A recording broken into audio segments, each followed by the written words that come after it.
13 साल के उम्र में मां बनी मासूम को मोहल्ले में छोटे बच्चे के साथ कच्चे खेलना और पतंग उड़ाना अच्छा लगता है। वह इस बात से अनजान है कि उसने 8 दिन पहले अपने ही बच्चे को जन्म दिया है। अपने साथ हुई दरिंदगी पर सिर्फ इतना बताती है, मैं तो उसे बड़े अब्बू कहती हूँ। स्कूल में मेरा मन नहीं लगा तो अम्मी ने मुझे उसके पास सिफा पढ़ने दीनी तामील के लिए भेजा। एक दिन बड़े अब्बू ने मेरे साथ गलत काम किया। उस दिन के बाद से मेरे पेट में कीड़े चलने लगे। मैं अम्मी से कहती कि मेरे पेट में कीड़े रेंग रहे हैं, उन्हें निकालो, लेकिन अम्मी अब्बू के साथ रोने लगती थी। दुष्कर्म पीड़ित किशोरी ने बीती 20 जुलाई को बेटे को जन्म दिया था। उसने आरोपी के बारे में बताया कि वे मेरे अब्बू के बड़े भाई लगते हैं। हम उनके घर खूब खेलते थे। उनका भी हमारे घर में रोजाना आना जाना था। 55 साल के अधेड़ ने किया बलात्कार, मां बनी 13 साल की बच्ची। एक दिन जब मैं सिफा पढ़ने उसके घर गई तो बड़े अब्बू ने दरवाजा बंद करके मेरे साथ गलत काम किया। मैं चिल्लाई तो उन्होंने मुझे मारा पीटा। मैंने कहा कि अम्मी और बड़ी अम्मी को बताऊंगी। उन्होंने धमकी दी कि किसी को भी बताया तो वे मेरे अब्बू अम्मी को मार डालेंगे। इस डर से मैं चुप रही। पीड़ित ने बताया कि 5 महीने बाद मुझे उल्टी हुई, तब अम्मी मुझे डॉक्टर के पास ले गई। डॉक्टर ने मुझे लेडी डॉक्टर के पास भेज दिया। लेडी डॉक्टर ने पता नहीं अम्मी से क्या कहा। उस दिन अम्मी अब्बू ने मुझे बहुत पीटा। उन्होंने बार बार मुझसे पूछा कि ये सब किसने किया। मुझे बहुत मार पड़ी। तब मैंने डरते डरते बड़े अब्बू का नाम बताया। अम्मी अब्बू बाजी भाईजान सभी उस दिन बहुत रोए। हमारे घर में 2 दिन तक खाना भी नहीं पका। अब्बू मुझे थाने ले गए। वहां बड़े अब्बू की शिकायत भी की। मुझसे लिपटकर रोते थे रिश्तेदार। मुझे नहीं पता उसके बाद क्या हुआ, लेकिन मेरे पेट का आकार दिन पर दिन बढ़ता गया। पेट में दर्द रहता था। मुझे कुछ खाने का मन नहीं होता था।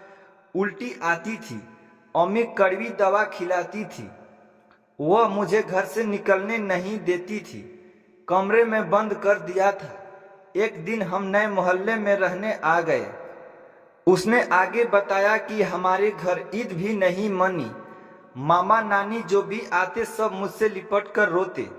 रात में जब मैं दर्द के कारण सो नहीं पाती थी तो मैंने अक्सर अम्मी अबू के रोने की आवाजें सुनी। डॉक्टर मेरा इलाज कर रहे थे, लेकिन मेरा पेट फूलता जा रहा था। कुछ दिन पहले मैं अस्पताल गई तो अम्मी रोते रोते यही कह रही थी, अब कीड़े खत्म हो जाएंगे।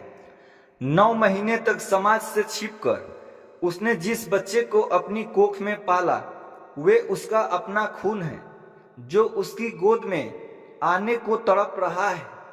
गर्भाशय शिशु ने जब इस मासूम माँ के पेट में अपने होने की हरकत की तो मासूम चिल्ला चिल्ला कर कहती, अम्मी मेरे पेट में कीड़े चल रहे हैं, इन्हें बाहर क्यों नहीं निकालती। वे रोती चिल्लाती और कहती, अम्मी बाजी देखो, मैं उल्टी करती हूँ तो कीड़े निकलते हैं। मेरे अंदर खूब सारे कीड़े हैं, इन्हें निकालो। लेकिन बदनामी से परेशान परिवार मासूम की पीड़ा का क्या हल निकालता। चिल्लाने पर कहीं राज ना खुल जाए तो कभी उसे पीटकर चुप कराया जाता, तो कभी जबरन सुला दिया जाता।